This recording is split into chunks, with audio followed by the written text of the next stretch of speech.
Elenia descubre el futuro más allá del horizonte. Yasmín, hacer reír te hace feliz. Todas mujeres con esencia común. Ru, moda reciclada para gente con principios. Consigue tu bolso Ru en boutiques autorizadas y en la tienda oficial online. Vaig al súper en plan tul davant i no sé què agafar, perquè tot em sembla perillós. Darrere d'una malaltia minoritària hi han afectats, pares, mares i famílies senceres que esperen ser escoltats i solucions per al seu problema. Aquest és el cas de la gavanenca Rosa Oliver i la seva filla Magalí. Quan li van comunicar que acabada de néixer la seva filla patia galactosèmia, no s'ho podia creure. Després d'haver donat a llum 2 fills sants, per què la Magalí havia tingut tanta mala sort? La galactosemia es una enfermedad genética del metabolismo en el que cuando tomas, por ejemplo, leche de cabra o de vaca, entonces ahí hay lactosa y la lactosa tiene galactosa y glucosa. Entonces, a nivel celular, hay un defecto por el cual la galactosa no se puede metabolizar y entonces hay unos productos que acumulan, que son tóxicos para ciertos órganos. En la edad, al nacer, sobre todo el hígado, entonces los neonatos se presentan con un cuadro hepático, muy enfermos se ponen, y después, si eso se trata adecuadamente, después los órganos afectados son el cerebro y en las mujeres el ovario. Desgraciadamente, si no se reconoce a tiempo, pues puede ser un cuadro tan fatal que incluso el niño puede morir. O sea que es súper importante el pensar en ello, diagnosticarlo y enseguida ponerlos en la dieta adecuada. En tu actividad, en los años que llevas, ¿has llegado a diagnosticar algún caso? Sí, un par de pacientes hemos diagnosticado tanto en San Juan de Dios como en la Casa Maternidad, y yo en este momento en nuestro equipo llevamos 8 pacientes diagnosticados de galactosemia, que van desde los 5 años hasta los 18 años, los que tenemos actualmente.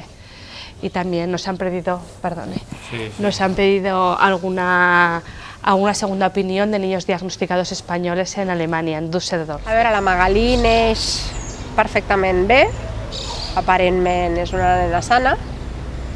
El que passa que sí que ja els primers dies veiem que ella no s'enganxa bé al pit, que dorm molt, que menja poc, que es va posant groga, que està molt apagada i sobretot que menja molt poc.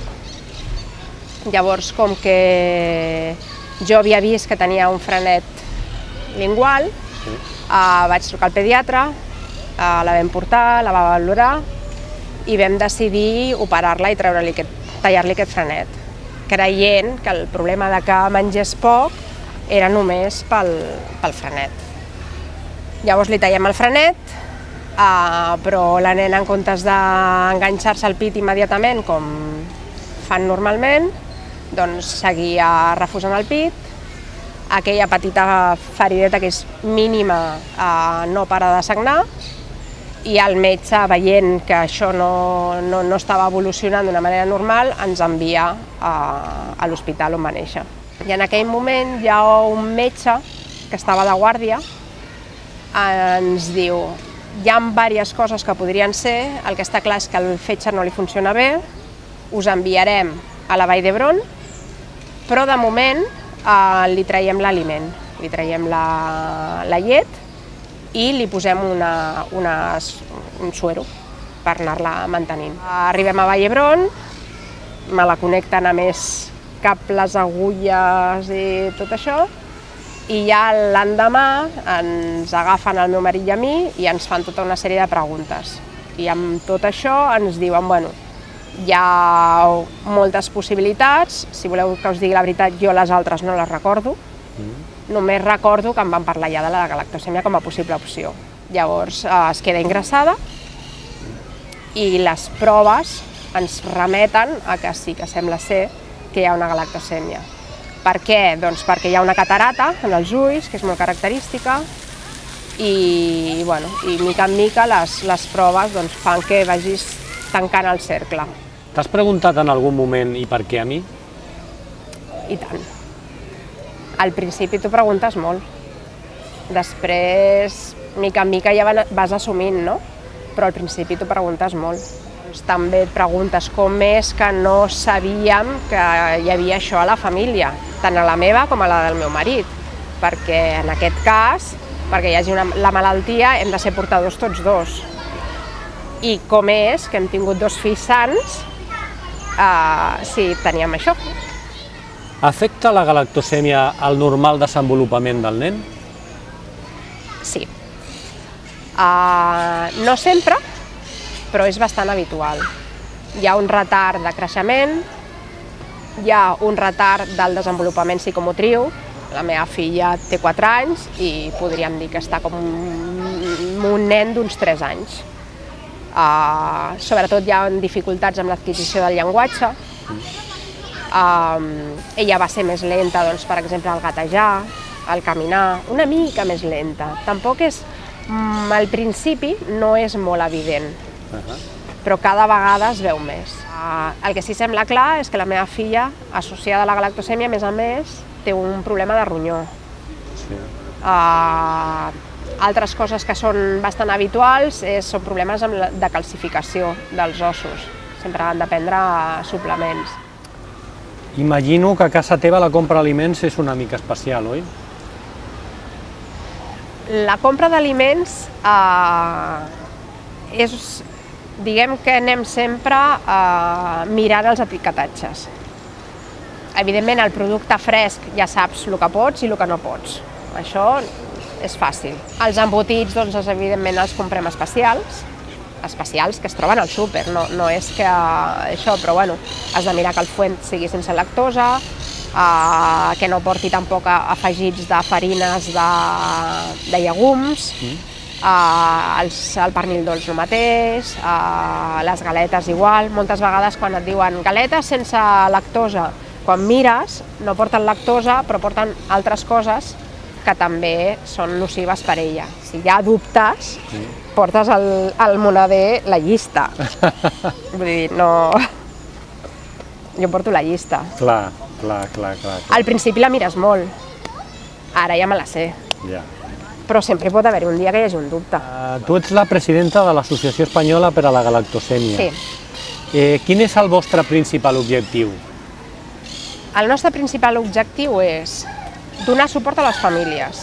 En el primer moment que et diuen el diagnòstic i et dius, què és això?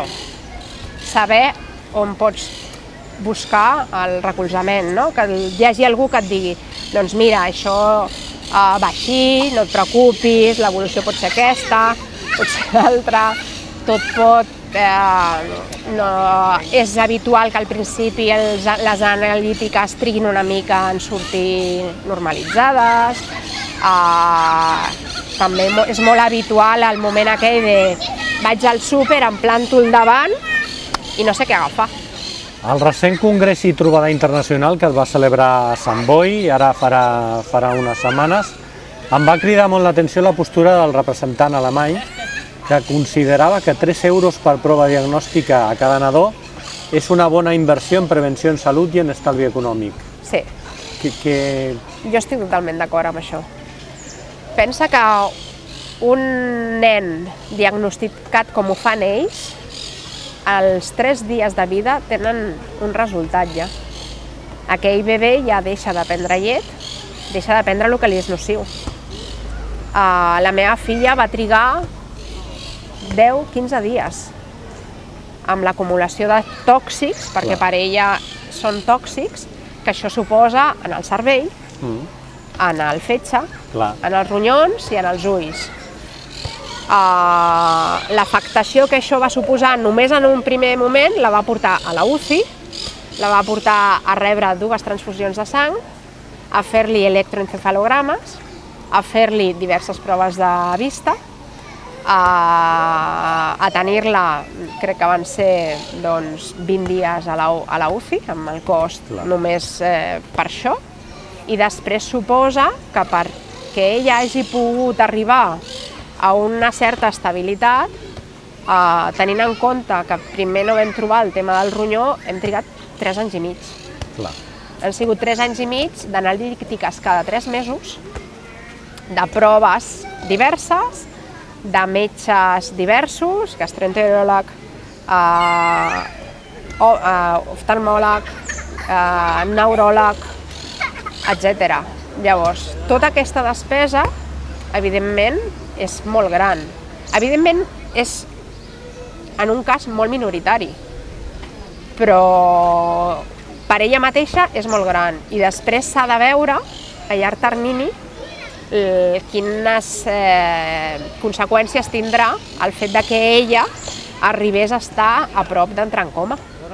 Què li recomanaries tu amb una futura mamà que en breu donarà llum al seu fill?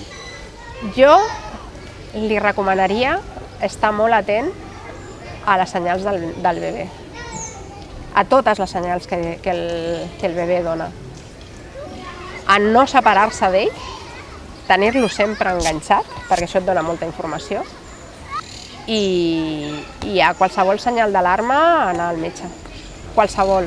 Val més anar-hi 20 vegades i que et diguin no és res, que no anar-hi pensant això no serà res. L'entrevista amb la Rosa ha estat molt profitosa i interessant. Hem pogut observar des de dintre el problema real d'aquesta malaltia i estem segurs que, tot desitjant que mai ho hagin de fer servir, ha aportat informació a moltes mares perquè puguin reconèixer qualsevol senyal d'alerta en els seus fills acabats de néixer.